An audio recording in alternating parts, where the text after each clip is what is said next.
Hello दोस्तों, स्वागत है आपका मेरे channel best advantage curious point में। मैं आप लोगों के लिए एक लेवल ऊपर के जो अति महत्वपूर्ण मॉक टेस्ट चल रहे हैं उसी के आगे मैं कंटिन्यू करने वाली हूँ। जितने भी मॉक टेस्ट की सीरीज चल रही है उससे आप बिल्कुल जुड़े रहिएगा। तो चलिए वीडियो को स्टार्ट करते हैं। विशेष शिक्षाविद तथा स्कूल खालिस्तान बालकों के लिए है। क्वेश्चन को 2 से 3 बार पढ़िएगा, उसके बाद ही इसका आंसर लगाइएगा। क्वेश्चन में क्या वर्ड यूज हुआ ये ध्यान देना है आपको और ऑप्शन के अकॉर्डिंग ही आपको आंसर देना है। विशेष शिक्षाविद, विशेष की बात चल रही है, तथा स्कूल खालिस्तान बालकों के लिए है। स्कूल बालक, विशिष्ट बालक, सामान्य बालक या इनमें से कोई नहीं। तो जिसे इसका आंसर पता है कमेंट करके बताइए।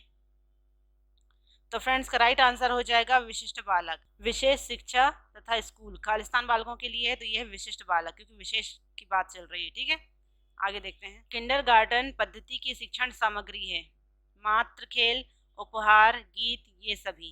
तो जिसे इसका आंसर पता है कमेंट करके बताएंगे। तो फ्रेंड्स का राइट आंसर हो जाएगा ये सभी। देखिए, शिक्षण सामग्री किंडरगार्टन पद्धति यानी कि बालवाड़ी से रिलेटेड बताया गया है। उपहार, मात्र खेल और बच्चों के गीत, व्यापारिक और यांत्रिकी कार्य की खेल सामग्री, कविताएं, कहानियों की पुस्तकें, चित्रकला, बागवानी, सामाजिक कार्यों से संबंधित खेल सामग्री, ये किंडरगार्टन पद्धति की शिक्षण सामग्रियां हैं। ठीक है, आगे देखते हैं। नवजात शिशु की अवधि कितनी होती है? मोस्ट इंपोर्टेंट क्वेश्चन है। जन्म से 6 सप्ताह, जन्म से 5 सप्ताह, जन्म से 2 सप्ताह, जन्म से 8 सप्ताह। जिससे इसका आंसर पता है कमेंट करके बताइएगा। हमने कई बार चर्चा की है, कई बार मैंने आपको बताया है। तो फ्रेंड्स का राइट आंसर हो जाएगा जन्म से 2 सप्ताह। जन्म से 2 सप्ताह की अवधि क्या कहलाती है? नवजात शिशु की अवधि क्या हो जाती है? जन्म से 2 सप्ताह की हमने बात की हुई है।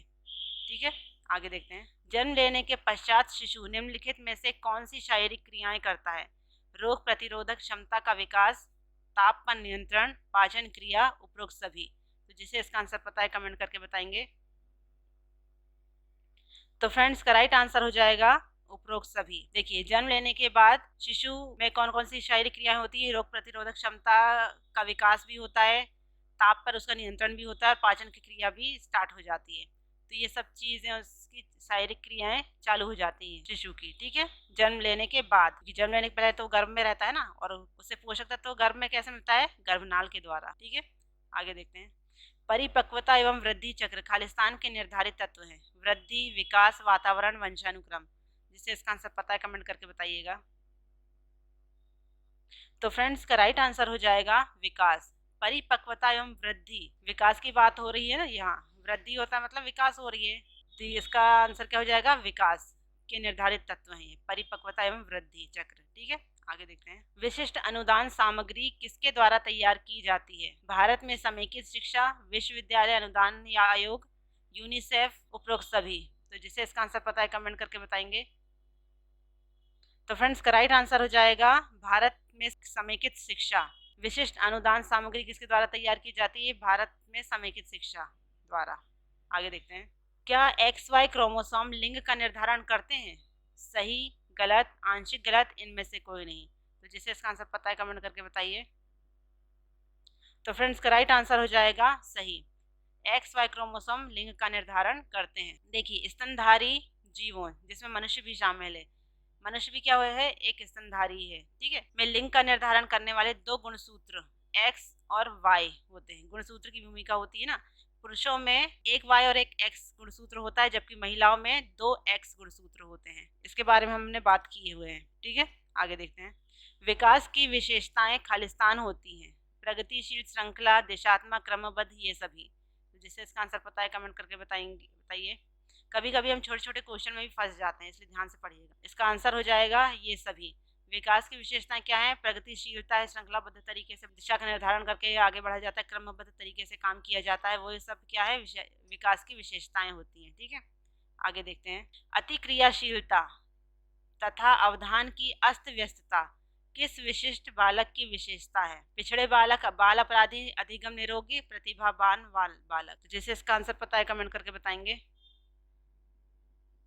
तो फ्रेंड्स का राइट आंसर हो जाएगा अधिगम निरोग्य। देखिए, अधिगम निरोग्यता का तात्पर्य सीखने की क्षमता या योग्यता में कमी या अनुपस्थिति से है, जो सीखने में अक्षम होता है। ठीक है, तो अतिक्रियाशीलता तथा अवधान की अस्त व्यस्तता किस विशिष्ट बालक की विशेषता है? ये होता है अधिगम निरोगी, यानी कि जो सीखने की क्षमता कम है जिसमें। ठीक है, सीखने की क्षमता कम रहती है, योग्यता उसमें अनुपस्थित रहती है। आगे देखते हैं। एक सामान्य व्यक्ति में रक्त शर्करा की मात्रा कितनी होती है? 50-55 मिलीग्राम बटे 100 मिलीग्राम, 150 से 180, 40 से 60 और 80 से 120। ये ऑप्शन के अकॉर्डिंग ही आपको आंसर देना है। क्वेश्चन क्या पूछ रहा है? एक सामान्य व्यक्ति में शर्करा की मात्रा कितनी होती है? 50 से 55, 150 से 180, 40 से 60 या 80 से 120। तो जिसे इसका आंसर पता है कमेंट करके बताइए। तो फ्रेंड्स का राइट आंसर हो जाएगा 80 से 120। देखिए, खाली पेट शुगर की जांच करने के लिए आपने कम से कम 8 से 10 घंटे भूखे रहना पड़ता है। आपको अगर खाली पेट शुगर की जांच होती है तो उसके लिए 8 से 10 घंटे पहले आपको भूखे रहना पड़ता है। खाली पेट शुगर की जांच सुबह 9 बजे से पहले करनी होती है। खाली पेट रक्त में शुगर की जो सामान्य मात्रा है, खाली पेट की बात कर रही हूँ, ठीक है, तो 70 से 110 mg/dl होती है। और खाना खाने के बाद रक्त में शुगर की सामान्य मात्रा 140 से 160 mg/dl होती है। तो एक सामान्य व्यक्ति में रक्त शर्करा की मात्रा एक सामान्य, क्वेश्चन क्या पूछा है? क्वेश्चन हमसे ये नहीं पूछा कि खाना खाने के पहले खाना खाने के बाद, लेकिन क्वेश्चन पूछ कर रहा है एक सामान्य व्यक्ति में रक्त शर्करा की मात्रा कितनी होती है। तो इसका हम आंसर यही देंगे कि खाली पेट। ठीक है, जब भी ऐसा क्वेश्चन पूछे तो इसका आंसर क्या देंगे? खाली पेट। अगर क्वेश्चन पूछता है कि खाना खाने के बाद, तो वो बाकायदा लिखा हुआ आएगा कि खाना खाने के बाद रक्त शर्करा कितनी होती है। लेकिन अगर क्वेश्चन आता है कि एक सामान्य व्यक्ति में रक्त शर्करा की मात्रा कितनी होती है, तो उसे आप हमेशा खाली पेट में ही मानेंगे।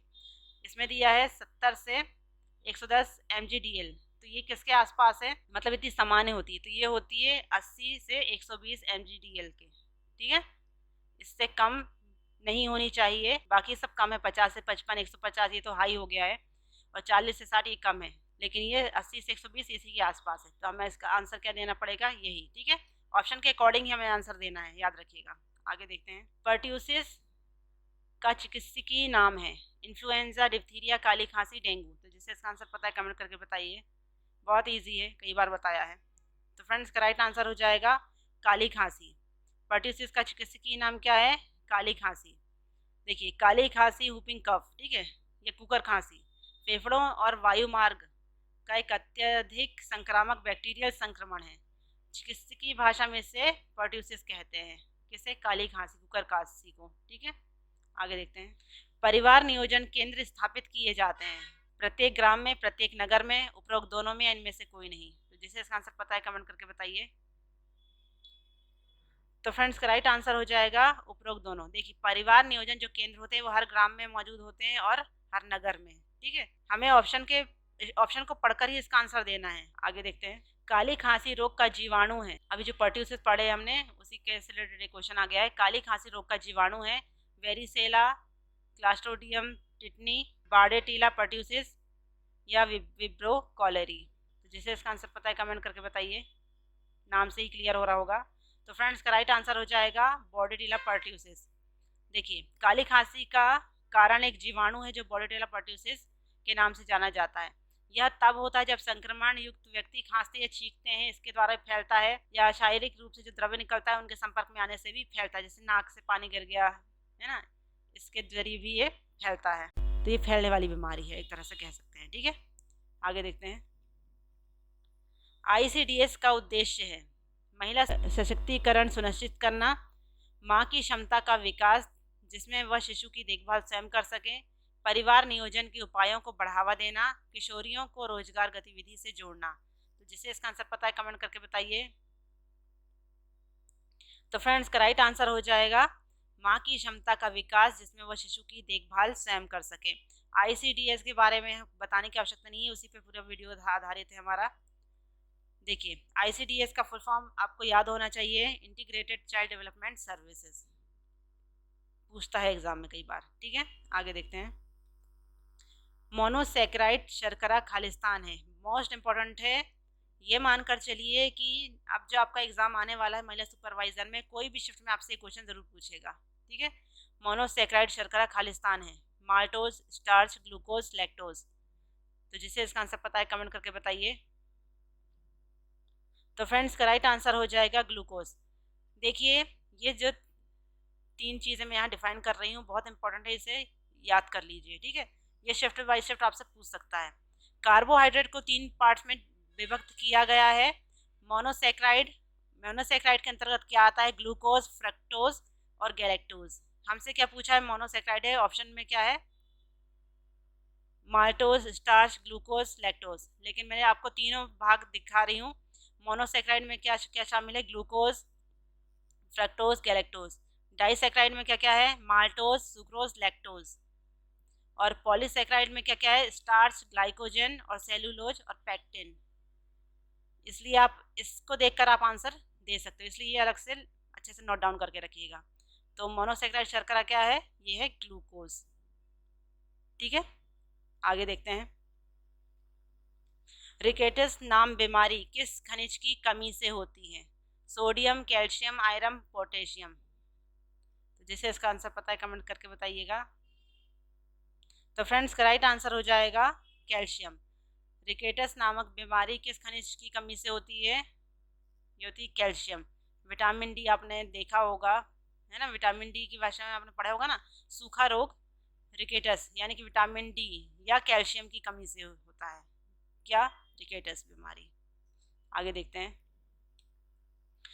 इंडियन रेड क्रॉस सोसाइटी की स्थापना कब की गई थी? 1945, 1925, 1920, 1935। जिसे इसका आंसर पता है कमेंट करके बताइए। तो फ्रेंड्स, का राइट आंसर हो जाएगा 1920। देखिए, Indian red cross society IRCS की स्थापना 1920 में Indian red cross society act के तहत हुई थी और 1920 के संसद अधिनियम XV, ठीक है, संसद अधिनियम XV के तहत शामिल की गई थी। इस अधिनियम में 1992 में संशोधन किया गया था। देखिए, 1920 में तो अधिनियम ये सोसाइटी की स्थापना की गई, लेकिन इस अधिनियम में 1992 में संशोधित किया गया था और नियमों का जो गठन है वो 1994 में होता है संशोधन करने के बाद। तो जो बेसिकली जो इंडियन रेड क्रॉस सोसाइटी की स्थापना हुई कब थी? पहले 1920 में, ठीक है, ये आप याद रखिएगा। और संशोधन का पूछेगा तो 1992, ठीक है। संशोधन के बाद नियमों का गठन कब हुआ था? 1994 में। आगे देखते हैं। निम्न में से किस रोग को बंद जबड़ा भी कहते हैं? आपको याद होगा बीमारी वाले चैप्टर में हमने पढ़े थे लॉकजा डिजीज के बारे में, है ना? वही पूछा है। काली खांसी, डिप्थीरिया, टिटनेस, पोलियो। तो जिसे इसका आंसर पता है कमेंट करके बताइए। तो फ्रेंड्स, का राइट आंसर हो जाएगा टिटनेस। जबड़ा लॉक हो जाता है ना, कड़ा हो जाता है। निम्न में से किस रोग को बंद जबड़ा भी कहते हैं, यानी कि लॉक जा डिसीज कहते हैं? किसे कहते हैं? टिटनेस को। बताने की आवश्यकता नहीं है। आगे देखते हैं। गर्भकाल के तीसरे माह में गर्भवती स्त्री के वजन में कितनी वृद्धि होती है? 1500 ग्राम प्रति सप्ताह, 500 ग्राम प्रति सप्ताह, 1000 ग्राम प्रति सप्ताह, 250 ग्राम प्रति सप्ताह। मोस्ट इंपॉर्टेंट क्वेश्चन है स्टार लेवल का। जिसे इसका आंसर पता है कमेंट करके बताइए। तो फ्रेंड्स, का राइट आंसर हो जाएगा 500 ग्राम प्रति सप्ताह। देखिए, प्रेगनेंसी के अलग अलग स्टेज के हिसाब से बात करें तो पहली तिमाही यानी कि पहला महीना, दूसरा, तीसरा, 1 से 3 महीने की, ठीक है, कि प्रेगनेंसी के दौरान गर्भवती महिला का वजन 2 से 3 किलो तक बढ़ना चाहिए। और उसके बाद यानी कि पहली तिमाही पूरी होने के बाद पूरी प्रेगनेंसी जब तक की डिलीवरी नहीं हो जाती तब तक हर सप्ताह 500 ग्राम के हिसाब से वजन बढ़ना नॉर्मल माना जाता है। ठीक है, याद रखिएगा। आगे देखते हैं। बाधित व्यक्तियों को प्रशिक्षण देकर उच्चतम कार्य की योग्यता का विकास करना कहलाता है। सामाजिक पुनर्वास, निरोधन पुनर्वास, मनोवैज्ञानिक पुनर्वास। तो जिसे इसका आंसर पता है कमेंट करके बताइएगा। तो फ्रेंड्स, राइट आंसर हो जाएगा पुनर्वास। बाधित जो व्यक्ति होते हैं उनको प्रशिक्षण देकर अच्छी योग्यता का विकास उनमें करना, ये उनको ना कि सामाजिक पुनर्वास में लाने के लिए निरोधन या मनोवैज्ञानिक पुनर्वास, इनको पुनर्वास के लिए जो उनको रहने योग्य बनाता है, प्रशिक्षण देकर उन्हें उच्चतम क्वालिटी के खरा उतरने के लिए, ठीक है, उनकी योग्यता का विकास होता है इसके द्वारा, पुनर्वास के जरिए। तो बाधित व्यक्तियों को प्रशिक्षण देकर उच्चतम कार्य की योग्यता का विकास करना क्या कहलाता है? पुनर्वास, उनका पुनर्वास करना। आगे देखते हैं। देखिए, जो कुछ क्वेश्चन है, 2 क्वेश्चन मैंने यहाँ दिए हैं, इसमें आपको आंसर बताना है, ठीक है। जैसे मैंने इससे पहले वाली वीडियो में आपसे 2 क्वेश्चन पूछे थे, वैसे इसमें भी मैंने आपसे 2 क्वेश्चन पूछे हैं। मनो अभियान का उपयोग खालिस्तान उपचार के लिए किया जाता है। असामान्य बालक, बाल अपराध, समस्यागत बालक या मंदबुद्धि बालक। तो आपको इसके आंसर देने हैं। दूसरा है हस्तशिल्प की शिक्षा खालिस्तान को दी जानी चाहिए। प्रखर बुद्धि बालक को, मंद बुद्धि बालक को, सामान्य बुद्धि बालक को या पिछड़े बुद्धि बालक को। ये 2 क्वेश्चन है, इसका आंसर आप मुझे कमेंट करके बताएंगे और साथ में क्वेश्चन नंबर ज़रूर डालिएगा, पहला है कि दूसरा है। और फ्रेंड्स, जितने भी मैं मॉक टेस्ट करा रही हूँ बहुत इंपॉर्टेंट है, एक लेवल ऊपर के और हाई लेवल पर आपकी तैयारी चल रही है, ये मानकर चलिए इसमें से आपको क्वेश्चन पूछे जाएंगे, ठीक है। तो friends, thanks for watching. I hope video आपको अच्छा लग रहा है, इसकी जानकारी यूजफुल लग रही है। मेरे channel best advantage curious point को लाइक कीजिए, शेयर कीजिए, सब्सक्राइब करिए, बेल आइकन प्रेस करिए, साथ ही साथ कमेंट करना मत भूलिएगा। तो मिलते हैं नेक्स्ट वीडियो पर।